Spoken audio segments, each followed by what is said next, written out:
Criticism మీద base చేసుకొని decisions ఎప్పుడు తీసుకోకు. నువ్వు ఏం చేసినా కానీ నీ ప్రత్యర్థి క్రిటిసైజ్ చేస్తూనే ఉంటారు. అల్లు అర్జున్కి సపోర్ట్గా ఈరోజు రేవంత్ రెడ్డి గారు మాట్లాడితే ఇదే కేటీఆర్ గారు వెళ్ళి నీకు హీరో గుర్తొచ్చాడు కానీ చనిపోయిన మహిళ గుర్తు రాలేదా, అతనికి సపోర్ట్ తీసుకుంటావా అని మాట్లాడతారా? మాట్లాడతారు, ఖచ్చితంగా మాట్లాడతారు. ఇది political criticism. So decision maker ఎవరైతే ఉన్నారో ముఖ్యమంత్రి గారు డెసిషన్ తీసుకునేటప్పుడు తనకున్న భావాలన్నీ అంటే ఉద్వేగాలను కానీ వీటన్నిటిని పక్కన పెట్టి న్యాయంగా ఆలోచించి ప్రత్యర్థులు మాట్లాడుతూనే ఉంటారు. చట్టపరంగా మనం ఏం చేయాలి, ఆ లిమిట్స్ పరిధి దాటకుండా మాత్రమే తన విధి నిర్వహణలో భాగంగా చేస్తూ ఉండాలన్నమాట. అంతేగాని పొలిటికల్గా క్రిటిసైజ్ చేశారు కాబట్టి ఆయన అన్నాడు కాబట్టి నేను చేశాను అని అంటే అది కుదరదు. ఓకే, క్రిటిసిజం అనేది కామన్ గా ఉంటూనే ఉంటుంది. ఓకే సార్, బేసిక్ గా ఒక విచారణ అనేది ఎలా ఉంటుంది స్టేషన్ లో? అంటే రీసెంట్ గా ఒక యాక్టర్స్ కూడా చాలా ఘాటు వ్యాఖ్యలు చేశారు.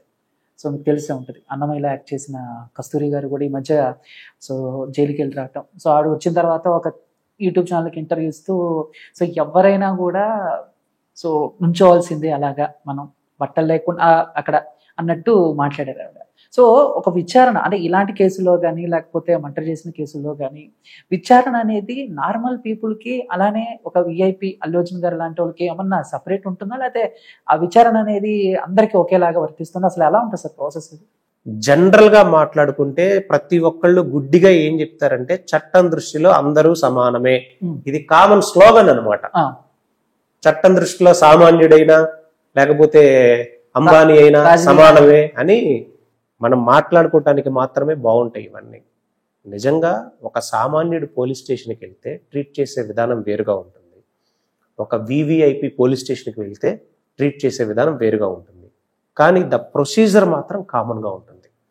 ఒక ఎఫ్ఐఆర్ జరిగిన తర్వాత దానికి అది బెయిల్బుల్లా నాన్ బెయిల్బుల్లా అని చూసుకోవటం, 41A నోటీసులు ఇవ్వాలా లేదా అని చూసుకోవటం, ఇచ్చిన తర్వాత ఇంటరాగేషన్ అనే పేరుతో అక్కడికి పిలిపించడం. ఇంటరాగేషన్ అంటే ఏం చేస్తారు దీంట్లో? ఇన్సిడెంట్లో రీజన్ క్రియేట్ చేయాలన్నా కానీ ఇంటరాగేషన్ చేయడం కోసం నువ్వు ఎందుకు వెళ్ళావు, అక్కడికి పరిమితులు లేకుండా నీకు అనుమతులు లేకుండా ఎందుకు వెళ్ళావు, అలా ఎందుకు మాట్లాడంటే ఇదంటే ఏంటంటే ఒక పొలిటికల్ మెస్ వల్ల జరిగిన అధికార దుర్వినియోగం కూడా ఇక్కడ కొంత కనిపిస్తూ ఉంది.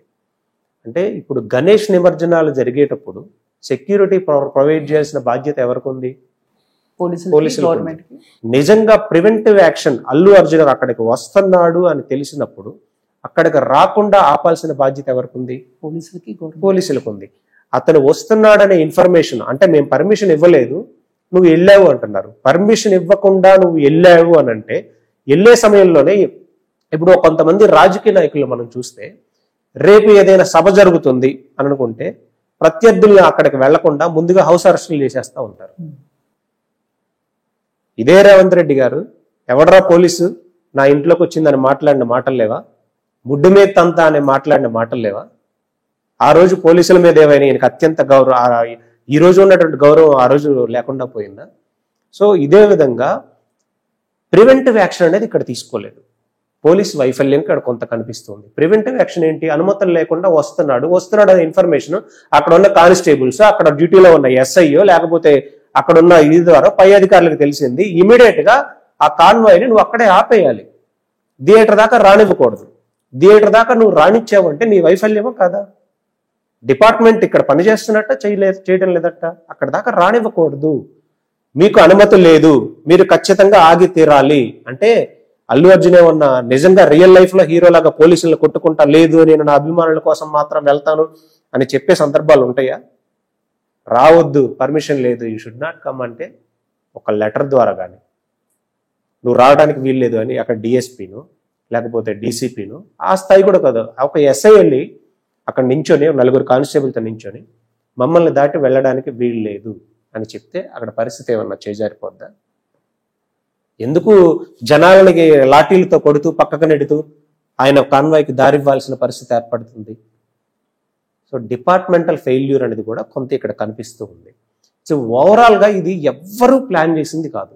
ఇక చందు మనం చూసుకుంటే ఎవ్వరూ కావాలని చేసింది కాదు.